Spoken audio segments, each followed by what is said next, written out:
Welcome to the Grace Fellowship podcast. We are so excited that you're here listening with us. We hope that today's episode will inspire and equip you to know and follow Jesus.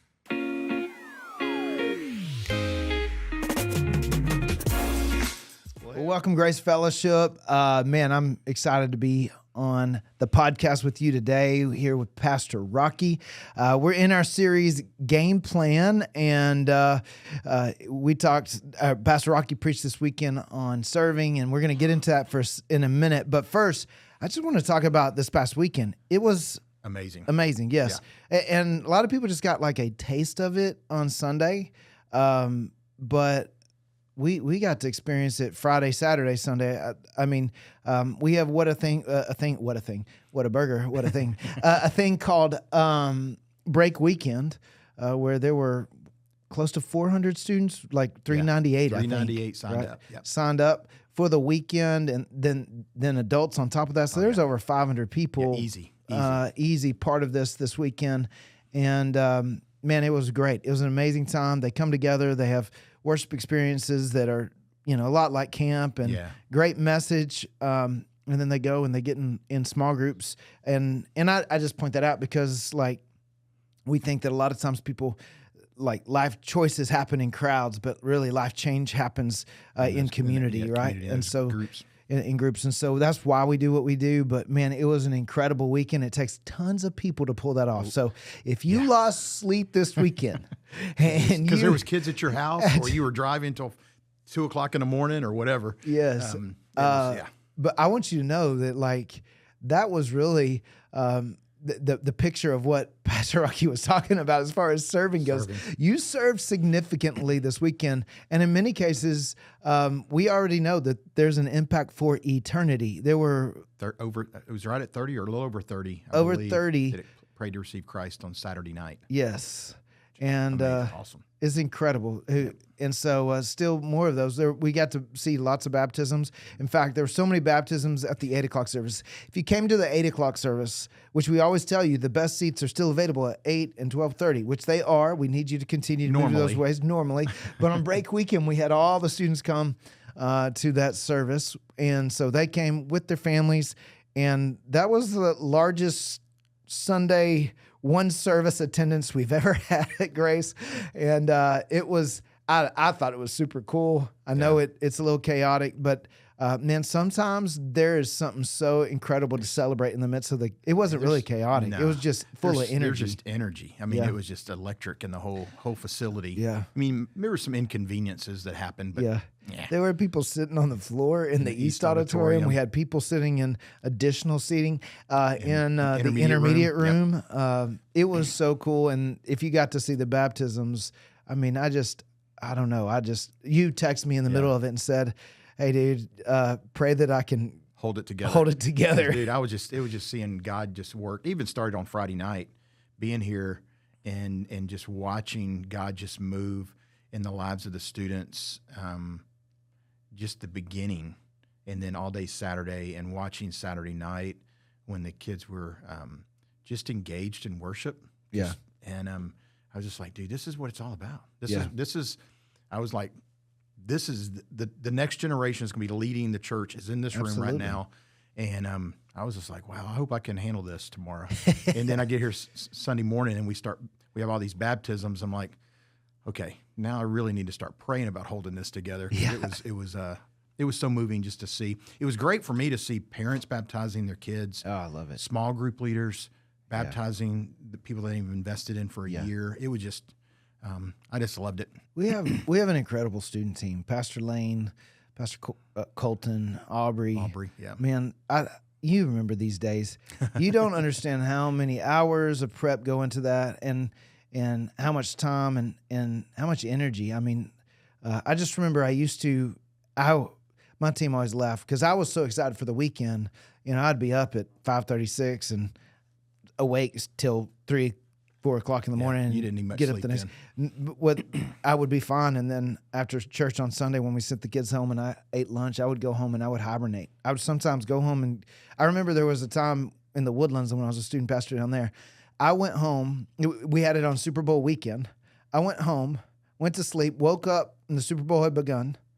I got some Super Bowl foods, and I sat back down, went back to sleep, just fell asleep watching the game, and then woke up long enough to go brush my teeth and get in bed. I think I was awake less than an hour after I You didn't see much of the Super Bowl No, I that didn't year, did see you? much of anything. So it was just like, every time I see that, I know, man, I'm so grateful for them and for the time they put in, and the time away from their families, and all those things matter. And so I love it. It was kind of crazy on Sunday afternoon. I didn't realize this, but Colton, they had to take the vans back. Yeah. He didn't get back till 6 o'clock that night from taking all the vans back. Yeah. And I texted Lane that afternoon just to say, hey, how you doing? And he sent me a screenshot, or not a screenshot, but a picture of him running. He was on mile 7 or 9 of 17 because he's training for a marathon. Yeah, that so sounds while his terrible. kids were asleep taking a nap on Sunday afternoon, he went on a 17-mile long run. And I'm just like, I'm sitting at home. I did very little of nothing. I can't even move out of the recliner. So anyway, but it was a great weekend. It was great. One Great other thing weekend. I want to point out, this was the first year that we've had predominantly our own small group leaders. So the small group leaders who lead at Ignite on Wednesday nights, most of the people who are leading groups this weekend were our own small group leaders. A lot of times, and this is just kind of the strategy of churches that we've been a part of for years and years. You just get college students. Why? Because they don't need sleep, right? And you bring them in and all those kind of things. This year we didn't do it that way, and on purpose, because we want those who lead them week in, week out to be able to have that investment and that time with the kids. They already have a relationship. Yes. And so they don't start from the beginning. They already have been engaged in their life and talking and speaking into their life for months. Yeah. So. But that being said, there's probably over 50 adults who had to go back to work on Monday. Who spent Friday through Sunday with kids who were not their own kids, investing in them.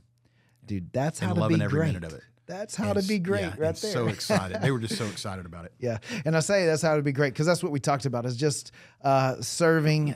You started just kind of kicking off the idea, this concept of the GOAT, right? Your comparison with Dak Prescott and Tom Brady. I mean, That went over. yeah, it's hilarious.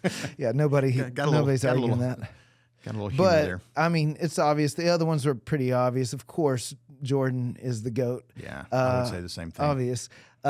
Anyway, but our culture likes to talk about it. I used to have these conversations with students all the time. It was one of the most fun things to debate with them. And even if I didn't believe what I was saying, I would find a way to argue just to poke the bear.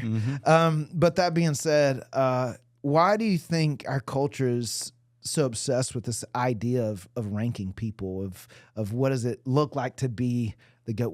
Why do we even have this, what do you think drives that concept of who's the greatest of all time? Well, I think there's a little bit of us that we want to be that.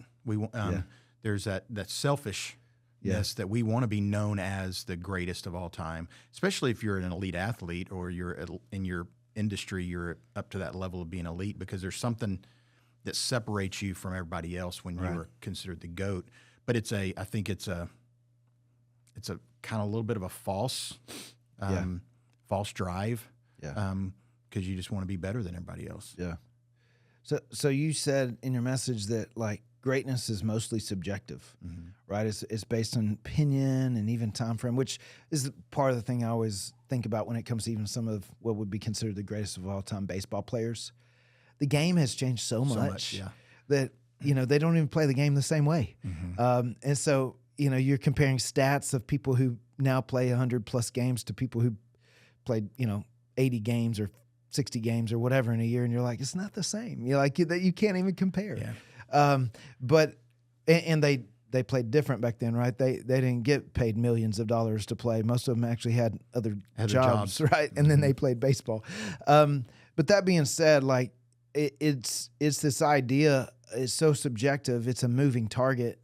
What are some of the targets do you feel like that are in our culture today? Of man, I've got to do this, have this, be this in order to be great. What do you feel like if you look at it culture today, some of those thoughts are when it comes to what does it mean to be great today? What are people striving to be the greatest of all time at? Whenever I think of people that accumulate stuff. Yeah. If I can get enough stuff even if you may be you're up to your eyeballs in debt, but Yeah. if you have things, if you have a lot of things, or you get to go to a lot of places, it shows that, hey, I've arrived. Right. If I have people that are answering to me, Yeah. that I have an entourage or whatever that's answering to me, and I'm kind of overseeing them, I'm a boss or whatever. Yeah. I think that's something people strive for, and it kind of lets people know that I've arrived. Because I'm a boss. You I'm bossy. But that being said, leave that alone. I'm gonna leave it alone. But that being said, I think it's interesting because ultimately what you're talking about is people chasing their ideas, their concept of success, right? Mm-hmm. And I like the concept of, I've got people who are doing the work for me, right? Or that I'm over. I think that's interesting because I think a lot of times people want the role of leadership or the role of the leader, the title of leader. Because I think that's where greatness is found, is having the title, Yeah. The role, but that's not even true leadership necessarily. No. And that's kind of what positional Jesus, leadership. right? And that's kind of what Jesus more or less begins talking about. Yeah. Yeah. It's not, and because when he was here, he was not that authoritative leader. He was the one that was cleaning off the table after the meal and doing things like that. Yeah, he gave them a different way to lead, right? Which the story goes, he just predicts that you looked at in Matthew 20 this week. He predicts his own death. Think about this, man. You're sitting with, I think sometimes we read these stories and it's hard to necessarily place ourselves in that moment because we haven't had a friend who's predicted their own crucifixion and resurrection. I've never had a friend. I haven't had that in my own life. Personal friend. But I think if you take a step back, and here's this guy that you believed he's the Messiah, right? That's why you began following him. This is different. Mm-hmm. He preaches with authority. He's healing the sick. I mean, mind blowing. It's so easy for us to read this and just their concept of Messiah. Yeah, what was ingrained in them. Kind of, if you think about it, same thing when we think of what is a goat. Yeah. We have this mindset of what a goat is. They had a mindset of what the Messiah was. Mm-hmm. And Jesus, they thought Jesus was going to be that Messiah. Yeah. And their mindset was very different than what he was actually going to be. So their mindset, let's expand on that, was really a ruler just like they would overthrow the Roman Empire, have a throne. They would be dominant. They would be the greatest of all time, government and leaders. And, they're really looking for a political or military leader because that is all they knew up to that point. Yep, that's what they expected. That's all that they'd ever seen and experienced. And really, they were in the middle of the Roman Empire, which at the time would have been considered one of the greatest empires of all time. Yeah, the power. I mean, power, dominance, affluence. They had everything in that culture at that time. The Roman government did. And so, really, the Jews more or less were oppressed and having to live in that, and so their entire mind. Now, granted,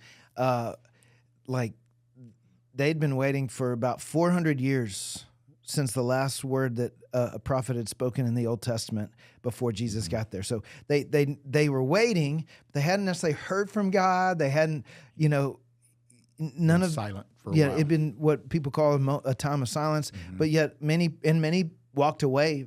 But many of the devout Jews they pressed in. They waited. They prayed.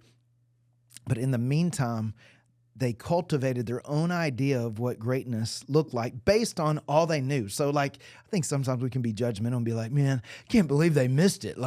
What's wrong with you? You knew the scriptures better than anyone else. But the reality is man, I probably would have been there too. Mm-hmm. Because you're just working with what you're working with, and that's all you've known. Jesus was coming from the line of David. Yeah. And David was that. Yeah, he was a warrior king. Yeah, he's a warrior king. Yeah. And so they were thinking, okay, that was the last really good one we had. Someone even greater than David, right? Is coming. Yep. Yep. And so when Jesus comes, they start following him thinking, hey, at some point this guy is going to, and the crowds are starting to follow him. So they see how this could be possible. Mm-hmm. At some point, he's going to give the rallying cry. We're all going to pick up some kind of weapon, stone, something. We're taking this place over. And we are going to dominate. And so then Jesus, and this isn't the only time he tells them this. No. He's been trying to tell them. This is on the way to the final. Yes, this is on the way. He goes, hey, I'm going to be killed. they're gonna crucify me, but don't worry, I'm coming back. It's almost as if they've heard this story so many times before. We all have people in our lives who tell the same stories. You're like, yep, here's the story again. I wonder if there wasn't a moment like that for them. They're like, okay, here we go Jesus, again. all right, Okay, whatever. yeah, you're going to be killed, whatever, but you're still going to, somehow, you're overthrowing all this. I'm going to be with you. Because I think that's what kind of happens here. Because Jesus goes, hey, I'm going to be killed, I'm going to be buried, whatever. And then the mother of Zebedee's sons, right, James and John, right? Mm-hmm. It doesn't say that there, but I'm pretty sure that's who it was. Comes to Jesus and goes, hey, when you do sit on your throne, we heard what you just said, but hey, we know you're going to be sitting on your throne. And when you do sit on your throne, Can my boys sit on either side of your... Yeah. The reason that's significant is that whoever sat closest to the king, it was a sign of the most important. Like, the closer you were to the king, the more important you were, the greater you were. And she's asking for her boys to be not the greatest of all time, Jesus. That's you. But I'm let my boys be next. Be the next ones, right? And so she's asking for this and totally misses the point of what great is. Of what great is, right? And I think part of it is just the fact that, once again, their idea was framed by all that they could see at the time. Then Jesus goes like, you don't know what you're asking, and says, can you drink the cup I'm going to drink, right? Now, I find that interesting, that phrase, can you drink the cup that I'm about to drink? Because here's what I think is interesting about that, is more or less, in a way, he's going, wait, if you can't drink the cup I'm going to drink, you can't be great anyway. Have you thought about that?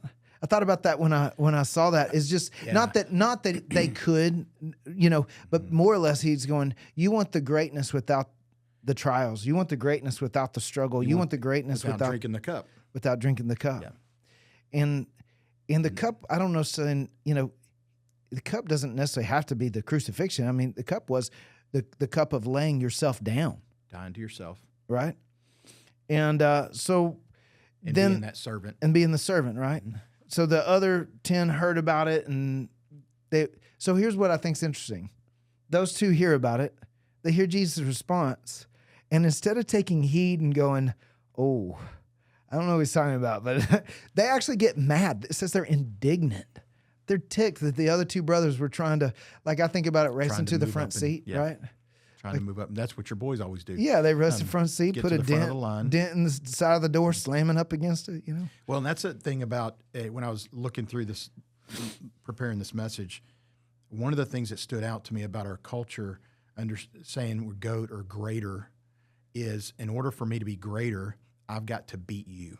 Oh, that's good. I've got to be the best. I've got to beat you. I've got to tear you down. That's right. To build myself up. Yeah. In our culture, somebody's got to lose. Yep. And if somebody's got to get the promotion, somebody has to get the job. Yep. Somebody has to win the championship, and that means I have to beat somebody else. Yeah. And so when these two guys, their mom was talking about, hey, can you put my boys on either side of you? The other 10 were going to be beaten down. Yeah, they had to lose. They were going to have to lose. They were going to be demoted in their eyes and not going to be as great. Yep. Because when you define it in the culture, being a GOAT, being the greatest, somebody else has to be the less. Yeah. So isn't that interesting? So Jesus is going, y'all want to be greater, right? Which means that everybody else has to lose. But he goes, I'm going to lose. For everybody. Mm-hmm. I'm going to take the biggest L so that other people can win, right? That's the picture of what he's saying greatness looks like here in this deal, is saying, I'm willing to take the loss in the eyes of the world. It's actually the win.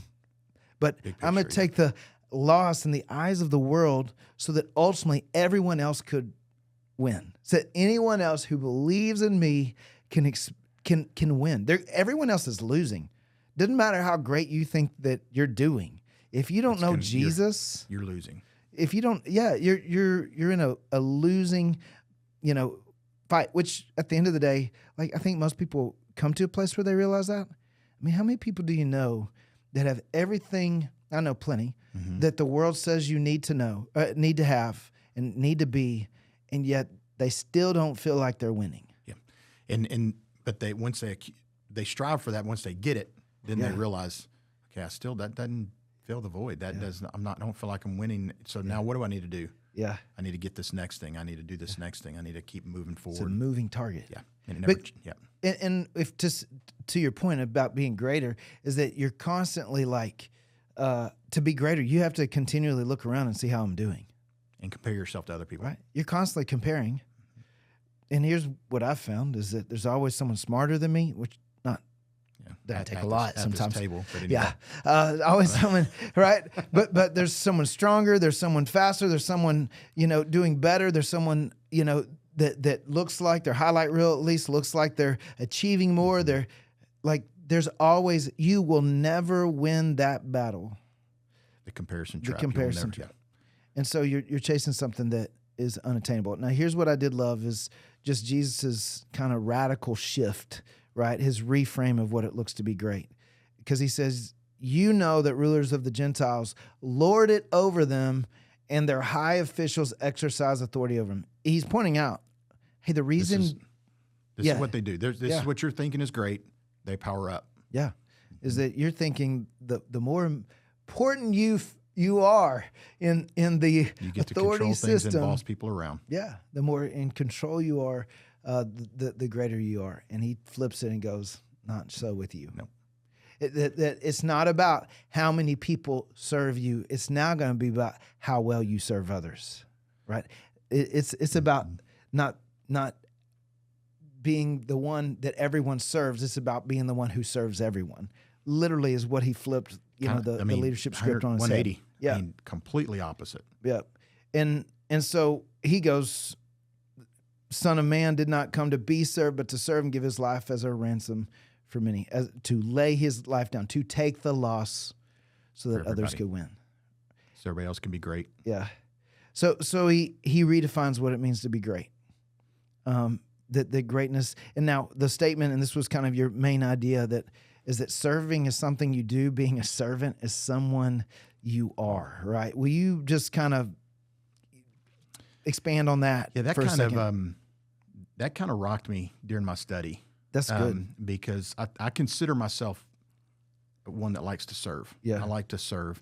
But God really just kind of said, serving and being a servant are two different things. Yeah. Serving is often, for me, it's at my convenience. When it fits my schedule, when it's with someone that I like or someone I want to get in good with, is serving. Being a servant is an attitude. It's an identity. We talk about identity. Yeah. I feel like being a servant is part of my identity. It's who I am. It's part of my DNA. Yeah. God's called us to be servants, not just to serve, but to be servants. I think when you look at just serving, you can check that box and feel good about yourself after a while. Yeah. And then you don't have to do it anymore until you start feeling guilty again, and then you have to check it off again. Yeah. I think of now with high school students getting ready for college universities look for resumes for them being involved in serving in the community and doing things like that now. Service organizations. Yeah. And so they look at that. So a lot of times these students will serve. They'll do things so that they can put on their resume, which is not a bad thing. I'm not saying it's a bad thing, but they're doing it to check it off a box, to put it on a resume. I think a lot of times we remove the guilt from ourselves when we just want to serve someone and, hey, I'll buy your coffee or I'll do this. Yeah. Being a servant is a constant attitude of, it just permeates from my being of, I just want to do whatever I can to help other people be the best version of themselves. Yeah. And I think I'm so many times I've read right past that and just said, oh, it's got to be great. I just need to serve. Yeah. No, it's not what it says. To be great is to be a servant. Oh, that's good. And have a constant attitude of not thinking less of myself, but thinking more of others. Yeah. And stepping into that void and constantly be serving. It's kind of one of those deals of serving is something you do so you can get credit, right? Being a servant has nothing to do with getting any credit for it. Right? Even nobody even sees it. Yeah. Because that's not why you're doing it. Yeah. It's because it's who you are. I think about it. Early in marriage, there were times I would serve my wife. Like, now granted, I thought I was serving her because I had my mind mixed up. I was like, I cleaned the house. I did the dishes. I did laundry. Come on, aren't you going to say something? Like, come on, I need credit. Tell me I'm a good boy. Yeah, and the reality is, hey, why don't you just do that because you're laying your life down for your wife the way that Christ laid down his life for the church.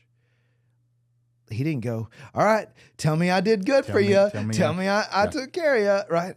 He demonstrated what it looks like to be a servant, to say, whether I get credit for it or not, whether it helps me get in college or not, whether I get recognized for it or not.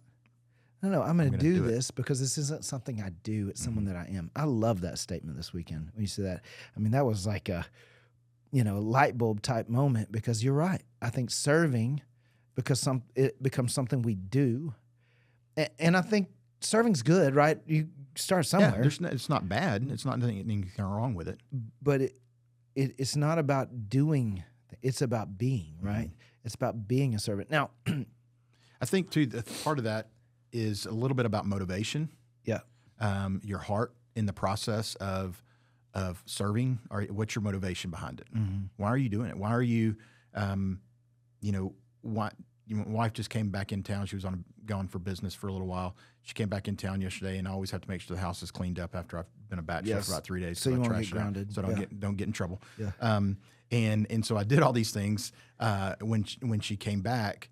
And why did I do those things? What was my motivation for doing them? Did I do them because I didn't want to get in trouble because I trashed out the house, or did I want her to walk into a home that because she's wiped out, she's exhausted, to be able to walk in and just feel at home, not have to worry about cleaning anything, not worry about having to do get the bathroom ready, take a shower, anything like that. It's ready to go. Yeah. What was my motivation for doing that? Yeah. Because I love my wife. Yeah. Yeah. So. Yeah. It's not about recognition. Mm-mm. It's about the relationship, really. Yeah. I think of it from a leader role. So there's a book called Lead Like Jesus. Love that book, but it really talks about his servant leadership style, and that he redefined what true leadership looks like. Now, my boys, we're trying to train them this, which is important. I think parents, like, you should train your kids not to just serve, but to be servants. Mm-hmm. Part of that is teaching them to do things, and then teaching them to do things without being asked. Yeah, right? Without being told to. But it takes this first step to get this to the second step. But one of my boys in particular loves to be in charge. Where he gets that from? I'm not even gonna go there right now because I'm getting myself in trouble. But that being said, like he wants, and the thing that I want to impress on him is that, hey, that's not leadership. That's a title. Mm-hmm. You can lead without the title. You know how you lead without the title is you're a servant the way Jesus is a servant. Jesus did not have an earthly title that put him in charge from the way that people, he was not the Roman, or the Jewish empire king and ruler and whatever, right? He had a title that God gave him, obviously, the Son of, but this is in a spiritual realm, not in the earthly realm.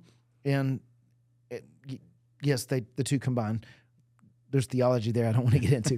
But at the same time, from the recognition of the Roman government, they're like, yeah, he's just another guy, right? I mean, that's more or less what Pontius Pilate was going, is like, y'all say he's that, but like, I'm not going to. Yeah, that's y'all. That's y'all. Y'all deal with that. Us. Yeah. Right? But yet he was the greatest leader of all time. He was the GOAT. And it had nothing to do with a earthly throne that he sat on, or the giant sword that he, ruled with. And, that was in a time that might determine who was right. Yeah. Right? The bigger the sword. Right. Had the more army, bigger army and stuff. And yet Jesus had such an impact. And still has that impact. And still has an impact. He's the greatest leader of all time. How? Because he laid down his life. Because he took the L, he took the loss so that we could win. And so really, when it comes to being a servant, what does it look like? Saying, and it makes me think of the verse, and I don't have it pulled up. Maybe I can, but if you try to hold on to your life, you'll lose it, but those who lose their life will gain it. It's in the New Testament. Yeah. It's in the Gospels. It's in the Jesus is Gospels. talking about that. Yeah. Jesus said it. Quote Jesus. Anyway, but that being said, it's that idea of, hey, if you, not only do you want to be great, if you want to experience real life, it's not just serving, it's being a servant. So to make the turn. Let me, Go ahead. You hold on to your turn there. Okay. Your boys, okay? I think one of the things that we have to understand as parents is we do have a responsibility to train them up to be those servants. Yeah. But I think a lot of times as parents, you also see the worst part. Yeah. Because they tend to be a little bit at home. Yeah. They're not quite that much. Yeah. Your boys are servants. Well, praise God for And that. and when I know that both of them are all the time around here because they're here all the time because on Sundays they're basically here for 4 services. Yeah. But they're always asking who, how can I help you? What can I do? Oh, good. You know, and it's not like you're going and I go and ask them, say, hey, I need y'all to do this. They're coming and saying, hey, can I help do this? Can I help do that? Yeah. And so anyway, Well, that's good. you're doing something right. Well, or Julie's doing something right. Yeah, Julie is. I would say this, and it made me think of this. Like, it's not just teaching them; it's modeling it. Yeah. I think one of the things I love at this church is you don't have to wait to be great. Like, we let students serve, we let Children serve. and we have several families who, you know, mom and daughter, dad and son, or whatever version of that, they serve together on Sundays. And so they're not just saying, hey, it's important to serve. They're saying, hey, we're serving together. Yeah. There's several families in the preschool area that they do a whole room. They have their elementary, middle school kids with mom and dad, and they're serving together every Sunday in the same group. And that's, that goes a long way. Can I tell you, this is why we're here. When I was in student ministry, I took a step back and said, man, when I look at students who continue to walk with the Lord after they leave college, because the statistic is how many students walk away. When I look at the ones who continue to walk with the Lord after college, what are some of the characteristics, the common characteristics I see? And I wrote down, I've got a journal that I think I have 7 or 8 specific characteristics. One of those was they served consistently in a significant role. So in other words, they didn't just show up because we're doing a food drive and they helped sort it that one time. Yeah. No, but they were weekly invested in the church.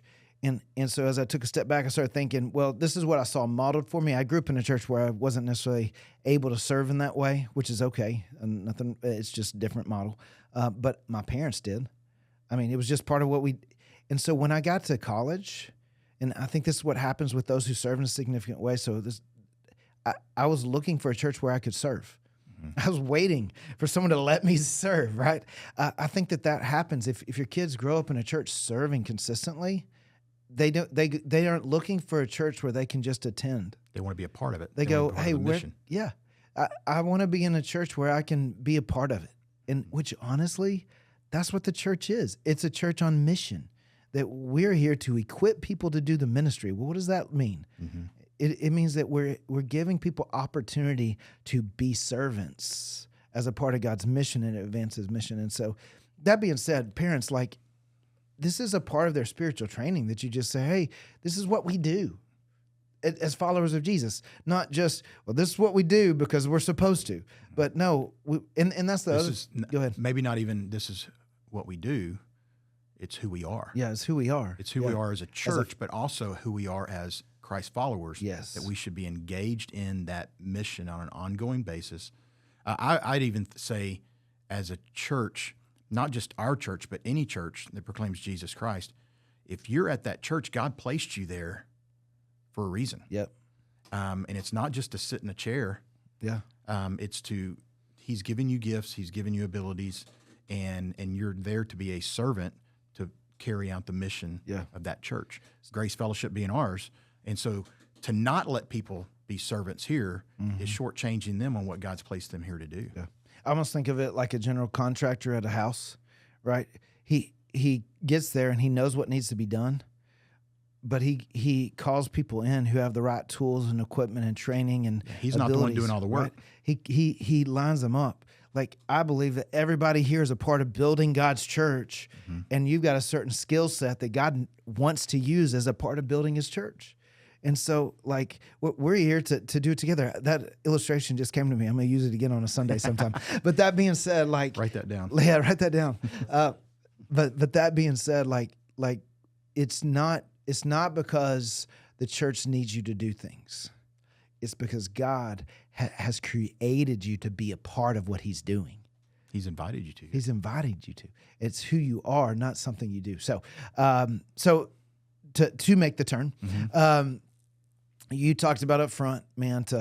You needed a game plan so you could graduate with the Latin letters behind your. Did you graduate?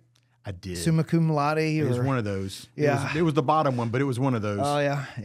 I did not ever graduate with Latin words behind my name. But I graduated. I did it in undergrad and seminary. So. Oh, yeah. You know what? I might have gotten some letters or names or something behind seminary, but that was such a blur. I don't remember.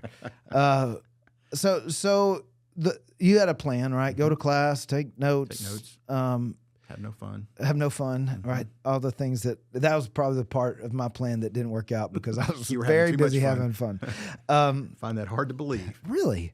But what's the plan? So if we were to, you gave us a little bit of a plan, grow closer to Jesus, own your schedule, always be looking, take advantage of opportunities. What is one thing that you say, hey, if you're looking for a step to take today, this week, what is one step to say, man, just start serving? What's one step? What does that look like for somebody who's never served before? They've always, maybe they're new to church, or maybe they just always attended church. They've just never taken that step. What's the one step that you would say, hey, try this? For our church or for any church? Our church. Our church. I think I'm going to do two things. Okay. One is the simple part is we make it easy here to serve. Yep. Scan the QR code, go to GF.Church/links, and look at an area that you may be able to start serving on Sundays. Yeah. Or Wednesday nights even, and try something out. Yeah. If you maybe you try it out for 2 or 3 weeks, and you're like, it's not me. The cool thing is we'll do something else.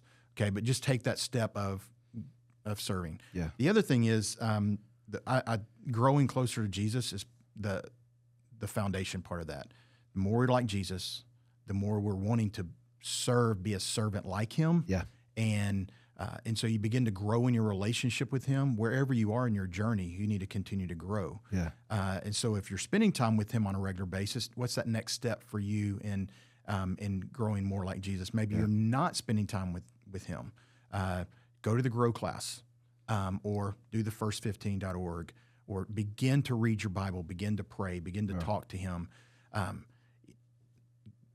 Join a life group.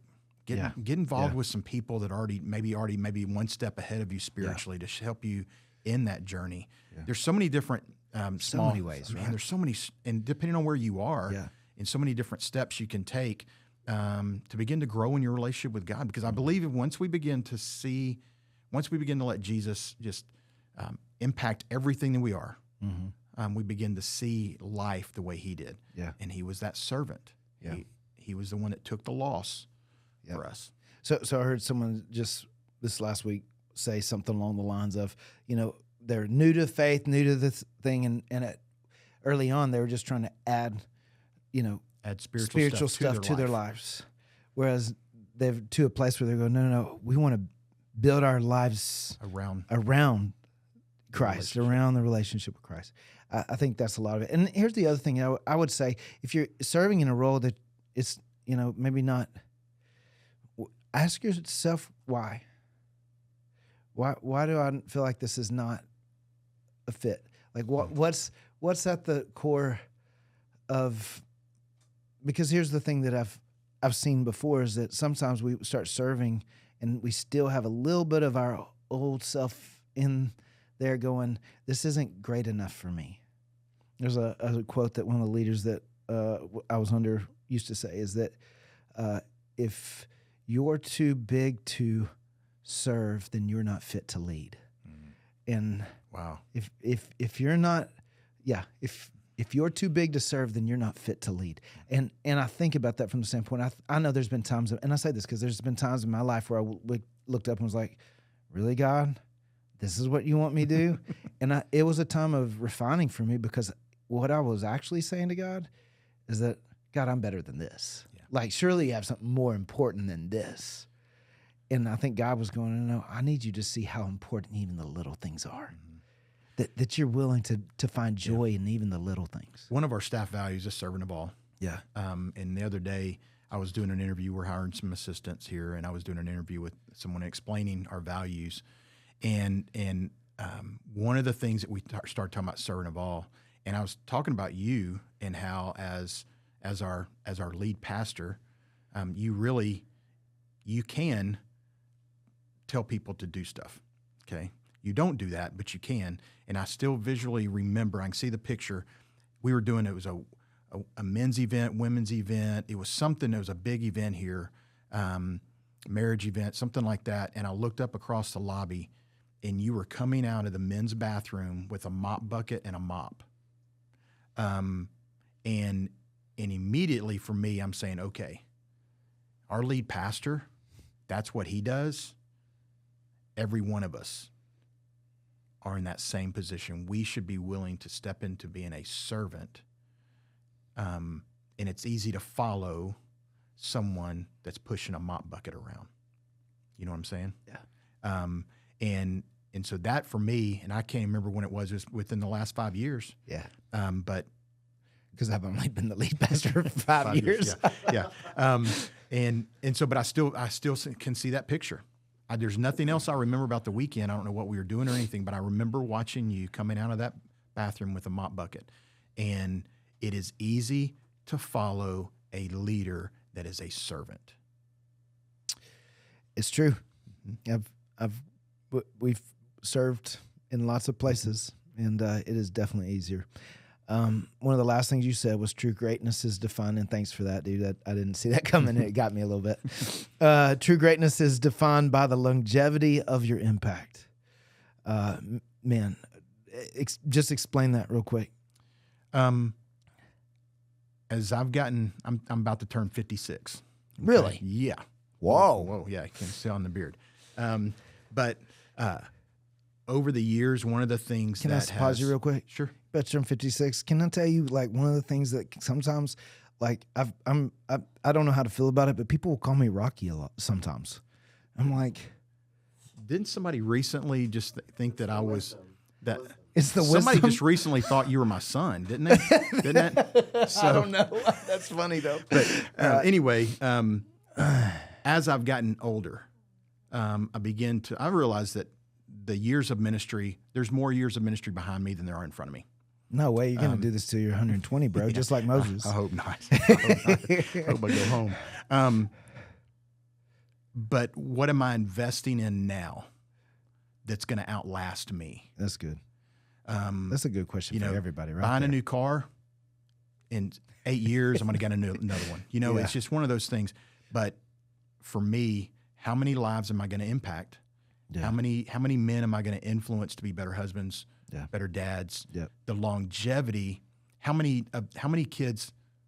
398 kids here this weekend. How many of those kids are we going to invest in? Yep. So the next generation of churches are following Jesus and impacting the world more than even what we're doing now. Oh yeah, that's the longevity. Yep. It outlives us. 2,000 years plus later, we're still talking about the Savior of the world, still talking about Jesus, what he did on the cross. Yep.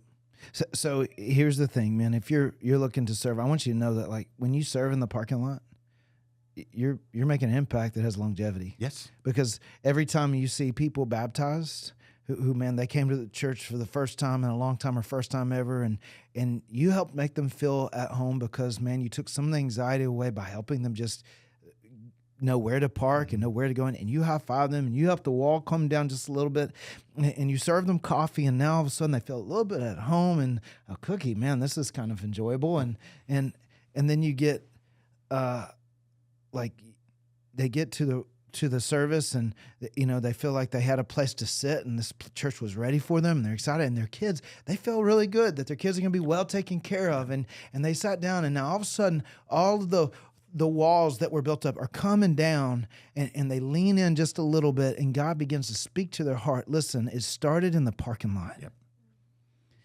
in this weekend when you lost sleep by just letting someone stay in your home, and these kids who were wild, and you hadn't had kids in your house in a while, but man, we gave it a shot, and you're kind of going, I don't know, man, but you got to see one of them baptized on Sunday morning. Yeah, that's longevity. When you were serving and setting up the food on Saturday, putting box meals together so the kids could come through so they could have something to eat, and that's longevity. Over 30 lives impacted by the gospel this weekend alone. And man, a couple hundred adults who's serving, and their impact has great longevity. We know it. We get to see it now. And there's so many other ways. So when you host a small group, a life group, you lead a life group, you may go, I don't know how this is. You don't know, because, man, you impact another person in there, and it goes home, and it impacts their family, and it impacts their kids, and it impacts the next generation. Listen, you don't know the impact. It's how Jesus worked. It was his master plan. Yeah. He invested in the 12. Yeah. And they go out. Yeah. So how to be great? Be a servant. Be a servant. Servings is something, it isn't just something you do. Being a servant is someone that you are. And when you're a servant, man, it creates an incredible longevity, lasting impact. Yep. Well, man, I'm grateful you're with us today on the podcast. We are wrapping up our game plan series this weekend. I hope that you'll be there. Man, have a great week.